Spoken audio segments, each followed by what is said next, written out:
Today I'm going to show you two different advanced ways to punch. It's good to experiment with both so that you have variety. So the secret to punching is always the same. Your mass has to travel through and into your opponent. And your mass has to land with your hand properly. If your mass is ahead or if your mass is behind, there's nothing on it. So you have non-step punching and you have step punching.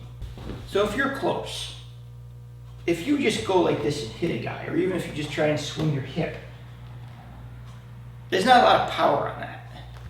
What has to happen is you have to move your mass. Now most people do this instinctively. What they do is they reach back and then they try to come back with their mass. But it can be done better. Instead of moving the hand, you just move your center. Open your chest, open your hips, and you drive. There's just a motion like this, like you're catching a baseball and you're throwing a baseball. So the energy comes in, energy comes back. So if I'm like this, I'm here, I open, I come back, I open, I come back. It's a wave, right? So everything opens, but the secret is my mass has to move while I hit. It has to time properly. Again, you don't want to be behind your head. But to do this, you need movement in the body because you're in a small space.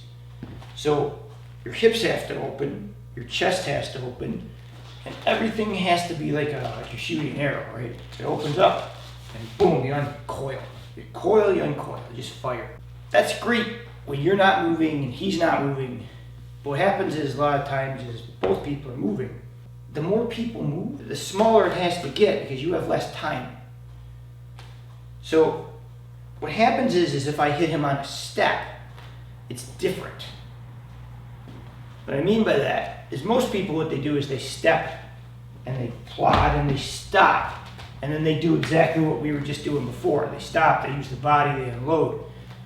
Now, if you're not a launch step, what happens is as I hit him, when I go, as I load, I hit him on the move, and my foot doesn't actually come down until after the contact. Because if my foot comes down, the energy goes down, I have to reestablish.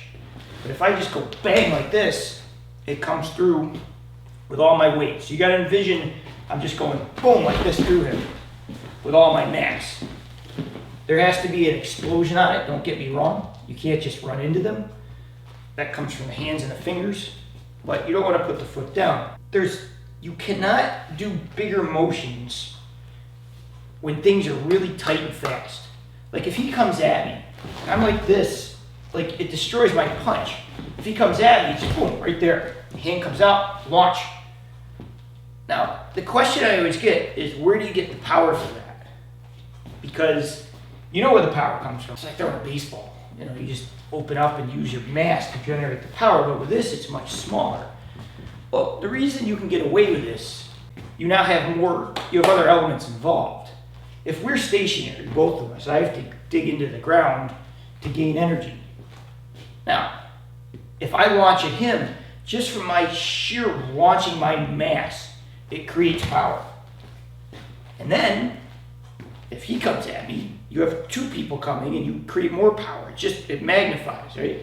So it's like two cars sitting there, one car going 50 miles an hour and hitting the car, two cars going 50 miles an hour and hitting each other. It just multiplies. So when you have him coming in, I'm just coming in like this. It's very quick. Bang. And it's got to be tight. You have to time that. Your hand has to get out. This is important. Because a lot of people move their feet. So if he comes at me, a lot of people move their feet. Their hands are late. And they end up jammed. This hand has to go. He comes at me, boom, the hand's out there. And it coordinates at the same time that I hit with my foot. So if I'm loading, right, I'm like this. Now I have this mass, this explosion. If I'm coming from my feet,